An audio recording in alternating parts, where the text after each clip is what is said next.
कहानी जिसकी लाठी उसकी भैंस। एक गांव में एक दूध बेचने वाला रहता था जो बहुत ही ईमानदार था। वह रोज सुबह उठकर अपनी गायों व भैंसों की खूब सेवा किया करता था, जिससे उसके सभी पशु भी उससे बहुत खुश रहते थे क्योंकि उन्हें बहुत ही अच्छा आहार व्यवहार मिल रहा था। वह दूध वाला अपना सारा दूध इकट्ठा कर रोज पास के गांव में बेचने जाया करता था। उसका दूध बहुत ही उत्तम होता था, इसलिए उसके ग्राहक दिन पर दिन बढ़ते ही जा रहे थे, जिसका सबसे बड़ा कारण यही था कि वह अपने पशुओं का बहुत ख्याल रखता था, इसलिए वह हृष्ट पुष्ट होकर दूध भी अधिक ही देती थी। अब वह दूध वाला आसपास के गांवों में भी मशहूर होता जा रहा था क्योंकि वह बहुत ईमानदार था। इसलिए वह दूध में कभी भी पानी नहीं मिलाता था, जिससे उसके ग्राहक बढ़ते ही जा रहे थे। एक दिन जब वह गांव में दूध बेच रहा था तो बहुत से ग्राहक कहने लगे, भैया हमें भी हमारे जान पहचान वाले बहुत से लोग आपसे दूध लेने की बात करने के लिए कहते रहते हैं, क्यों नहीं तुम अपने पशुओं की संख्या थोड़ा और बढ़ा लेते, जिससे कि उन्हें भी तुमसे ही दूध मिल जाया करे। उस दिन वह दूध वाला दूध देकर जब अपने घर वापस लौटा तो सोचने लगा कि क्यों ना मैं कल ही एक और भैंस खरीद लूं, जिससे मेरे ग्राहकों को खाली हाथ वापस नहीं जाना पड़ेगा। और ऐसा सोच कर वह अगले दिन कुछ पैसे लेकर पास के गांव गया। उसने वहां पर एक बहुत ही अच्छी नस्ल की भैंस खरीदी और उसे लेकर वापस अपने घर की ओर लौट पड़ा। रास्ते में छोटा सा सुनसान जंगल पड़ता था और वह दूध वाला अपनी नई भैंस को डोट लेकर उसी रास्ते से वापस लौट रहा था कि तभी अचानक से उसके सामने एक बेढंगा सा आदमी आ खड़ा हुआ, जो कि एक चोर था।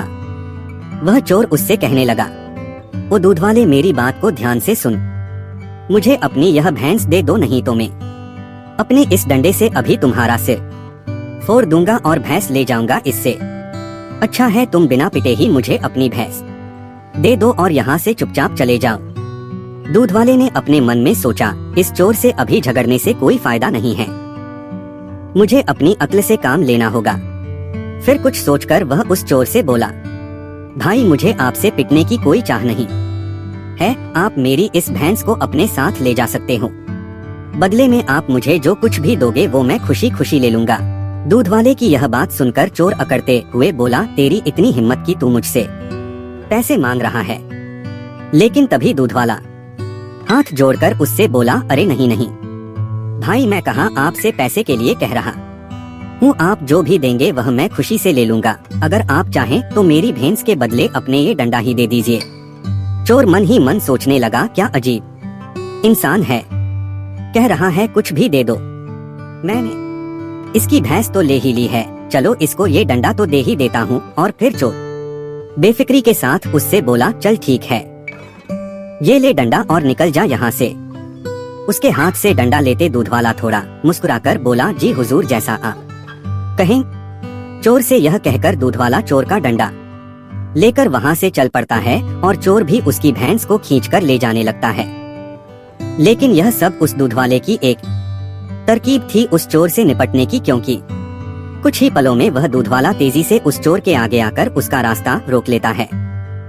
इस बार चोर कुछ हड़बड़ाकर उसे देखता है और गुस्से से कहता है, तू फिर आ गया मेरे सामने, लगता है कि आज तू मुझसे पिटने ही वाला है। चोर की यह बात सुनकर दूध वाला बेफिक्र हिकार उससे कहता है, पहले तू अच्छी तरह सोच ले, फिर मुझे पीटने के बारे में सोचना, क्योंकि कहीं ऐसा ना हो मेरी जगह तेरी ही पिटाई हो जाए। इतना कहकर दूध वाला अपने हाथ में मौजूद डंडे को हवा में लहराने लगता है, जिससे चोर सारा बदला हुआ नजारा समझ जाता है। वो एकदम से हैरान और परेशान हो जाता है, क्योंकि उसे पता था कि अब बाजी उस दूध वाले के हाथ में आ चुकी है।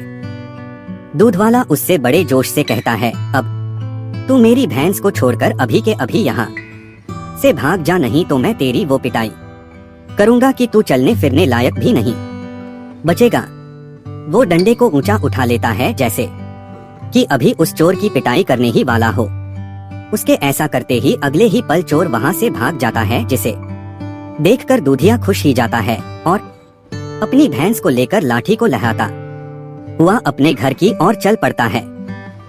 अपने घर पहुंचकर उसने नई भैंस को ले जाकर अपनी पुरानी गायों तथा भैंसों के साथ बांध दिया व चारा पानी खिलाया। अगले दिन से उसने अपने कुछ ग्राहक भी बढ़ा दिए क्योंकि उसकी नई भैंस भी 2 टाइम दूध देने लगी थी।